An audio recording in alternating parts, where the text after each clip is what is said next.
So I just want to put out there that I think creating value is the flip side of a coin of capturing profits.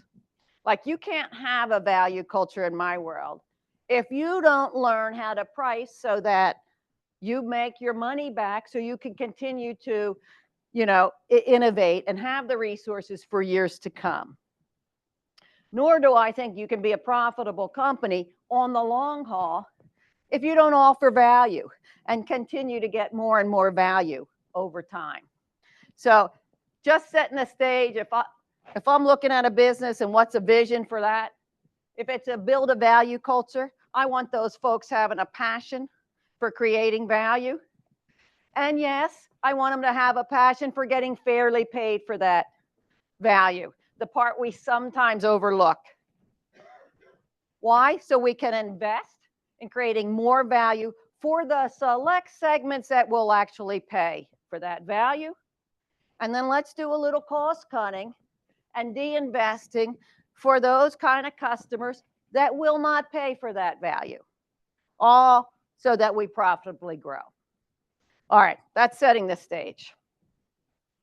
So the best practice in the B2B world, in general, for setting price is for us to use value and use pricing whenever we can, which essentially, you probably all know this at a general level, means we figure out our competition, the alternative the customer would use, we quantify our value add in the customer's financial terms.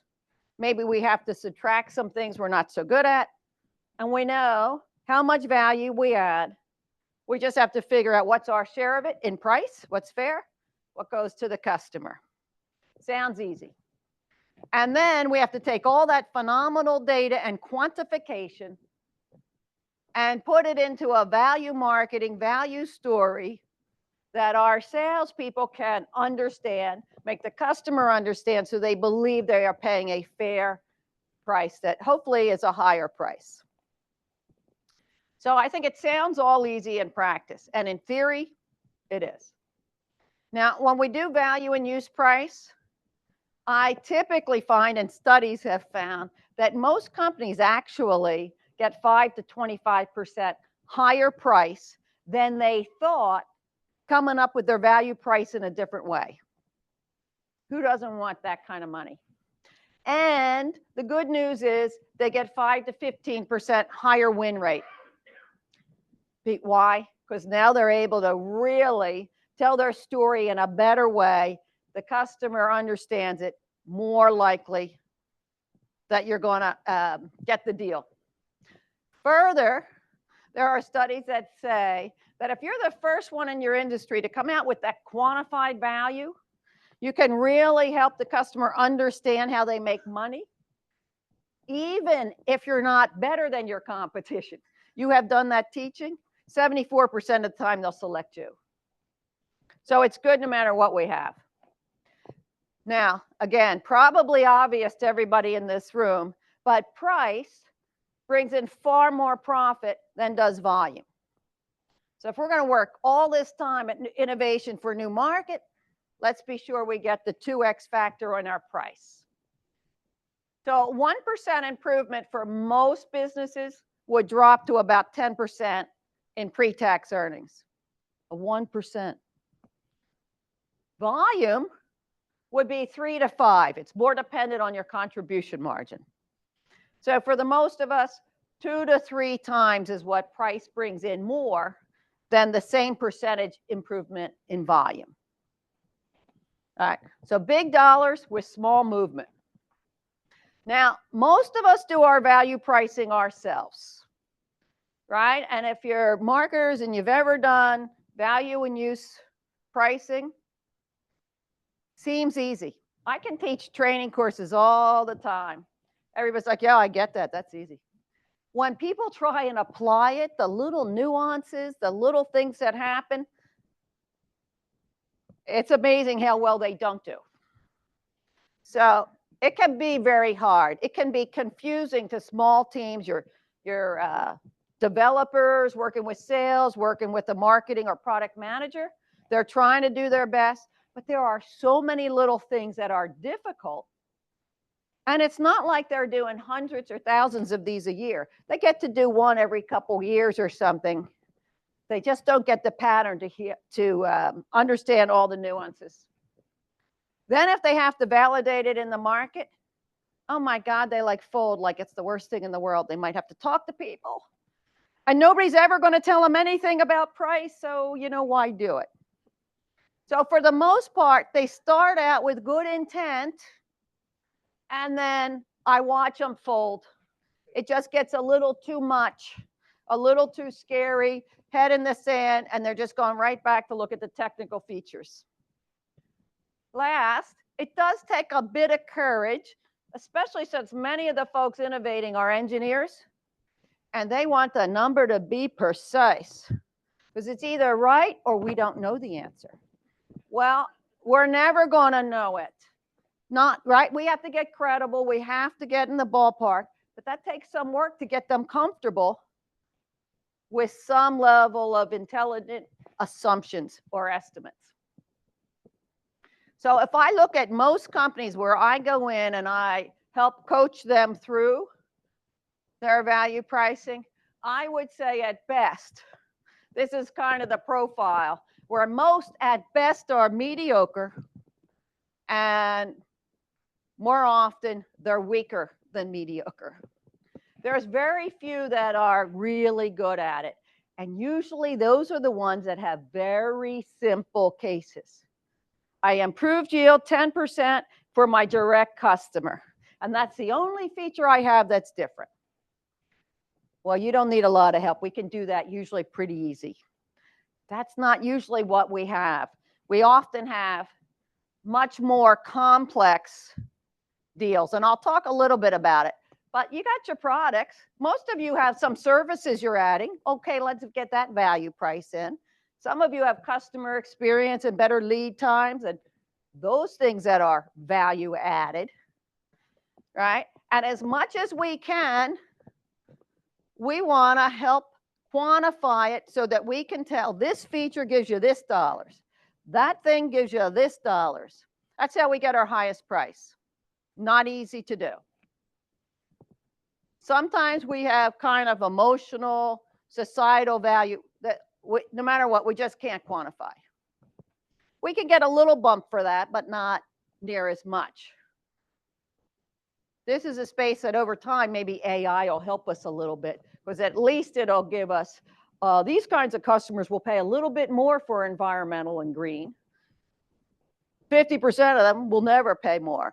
We'll get some data, but mostly it's here.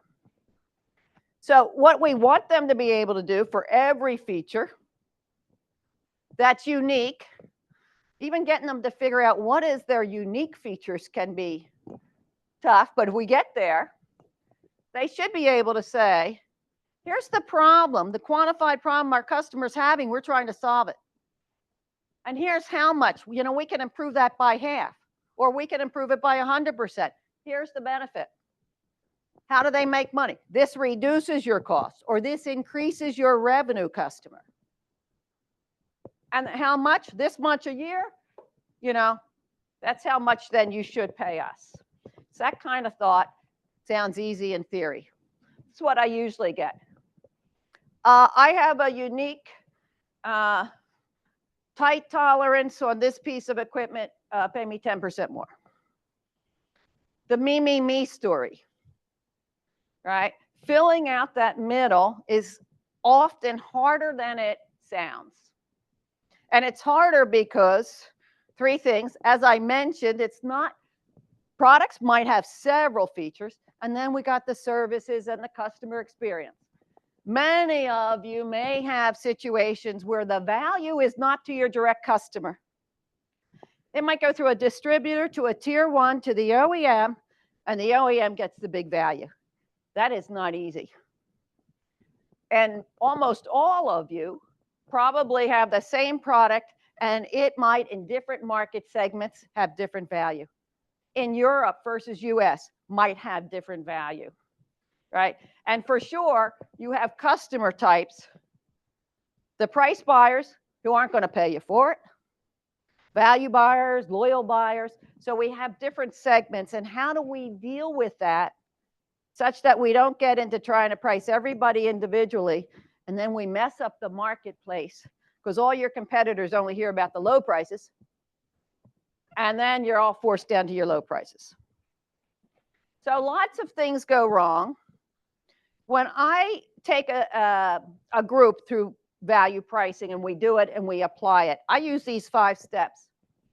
Every single step, the teams struggle, right? It's not an easy thing. Quantifying value, you think, oh my God, if we just get that, we're good. No. Then they get stuck on how do I split? Do I get 10% of that or 50? Right? Then when they have to do validation, as I said, tough thing. We get all that right. There's almost always business challenges, value chain challenges. How do I introduce it? How do I get it into the market and then get my fair price out? A lot of challenges. What business model do I use? What pricing mechanisms? And then even if they get all that done, half of them are like, whew, I did it. Here's my price. I'll just stick all that work in the drawer instead of giving it to marketing to get really good stories. So sales understands all the math that went behind it, so they have the confidence to sell it. All right. So this might be an example of a one-pager. Normally we have a value deck, and we're going to use all sorts of a deck to, a full deck to talk to our customers. But I will always like to challenge a customer to say, give me your one-pager. Give me your elevator speech if you're at that conference and you don't get a half an hour to talk to your customer. How would you tell me, right, your unique value? And I'm using a Marmon example that we're working on here. I've taken out some of the stuff, but this is a great, we got Marmon in the corner here. This is one of their great products.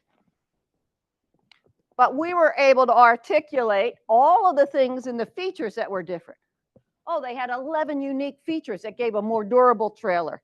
They had 13 reliability features. I said that backwards.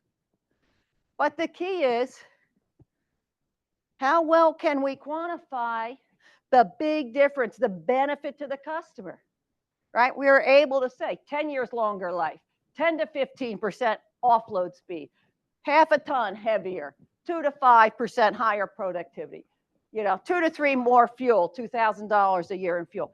We were able to identify that. Now, small group. Now, any salesperson that has that can learn to get that story so it rolls off their tongue in the elevator speech and not the 10-minute speech of we do this and we're over here and we're good, which we normally would hear. Right? So how well do you guys do that on your innovative products, that we can tell it that clearly, right? That our salespeople all can tell it that clearly. Right? Because if we don't, why would the customer believe it if our salespeople don't quite get it? Right? So in any case, here's what I typically feel that I get on teams when we start out. Wait a minute, we already told the customer, we've been working for a year, so we told them this would be about 20% higher than the competitor. We already told them the price. Oh, that's good, that's nice. Now we got to backtrack because they had no clue what the actual value was, and now they have an extra hurdle to teach and bring that customer's expectation of fairness up. This is my favorite that I always hear. The customer told me that what they'll pay for this innovation, the innovation that they've never had and can't quite picture what it is and have never tried, they've already told me what my price is. I need to be at $1.10. Good. Right? Right. That's their validation. If they could use AI to say, what will my customer say they will pay for this? But with innovation, customers don't even know what they have to pay. They have to be educated on how it helps them make money and how much. And then they could be like, oh, okay, given that, now I know what I'll pay. Other things. Half the time, if the value is so high, the engineers can't stand it. Nobody will ever believe me. We can't get that much value. Well, maybe you can. Always, I'm not sure of my assumptions, so I can't say anything. Or occasionally, I find that they've been working it on for a year and we do the value case and it all comes out and they're like, holy crap, that's not enough money. I shouldn't have been working on this project at all because I waited too long. I mean, even this morning I worked with the group where this happened. Fortunately for them, they had two major segments. The one segment is now off their target list. Doesn't make sense. The other one at least will carry the day. So if we wait too long, boy, that's the last time you want to find out that you really don't quite deserve what you thought. So, you know, the good news is through ISBM, we do some training that helps you build your leaders through your sales, these small teams that are pricing the innovations. And by the way, also existing products that are unique, they're just probably as badly priced. So we can do an existing unique product or a brand new product. But I find applied training is the only way it seeps in such a way that they can actually do it. I find that I usually give them an Excel toolkit. I'll give you a view of that. That takes them through and makes sure they're doing all the steps they need to do to get there. And then almost always, they need some outside coaching outside of class. They get it close, but there's just so many nuances. So we tend to do this and have done it with a number of ISBM companies. I do it with my other clients as well. Usually 2.5 days spread over 6 weeks because we got to give them time to do a little validation. But essentially, we do a workshop, hypothesis driven. We're all just guessing because that's what us engineers love to do. We guess at our value story and then we plan how do we validate to make sure we're right. Then I send them off validating. And then I coach them, send them back off validating, right? And then we can come back and we can refine it. I guarantee you guys, if you haven't done a hypothesis-driven price case, your value and stuff, when you do your validation, you will not do it well. You will not be effective if you haven't done a level hypothesis first.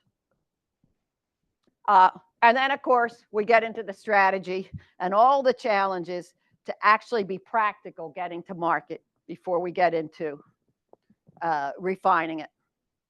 So I use just a basic Excel spreadsheet. There's about 12 different steps in there and just done in a systematic way. So if they do one, they could suddenly very easily take that case and say, oh, that's North America. I'm now going to sell it in Europe.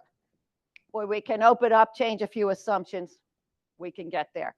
Or the next brand new product, they at least have a methodology that they don't forget because they can follow tab A, tab B, tab C, etc.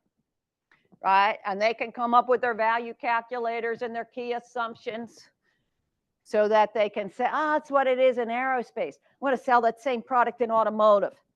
How will those assumptions differ?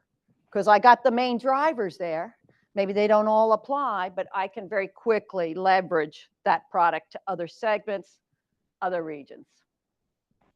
So for me, I often get asked when to do it. I like to do it early in an innovation in a rough and crude way. Why? Because early on, right, we get a sense of whether this is really going to be profitable enough for us. But we also get a much better sense when we're doing every conversation with customers and market, what kind of data do we need? How do we validate it? We're always moving to smarter ability to get our data.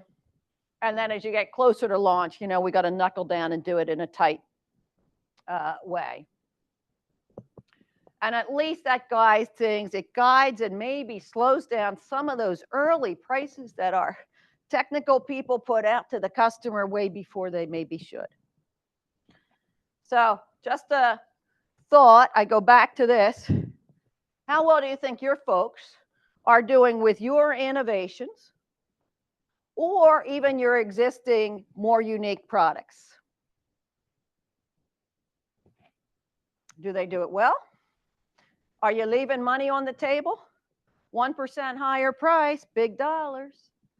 Just a thought for you. If you're doing your innovation, really think about and either help yourselves, help your teams, but they really need to be able to price it. Because once you get it out there, you're going to live with it for a while. It's hard to change it post getting it out. All right, that's all I wanted to say. Just remind you to get paid.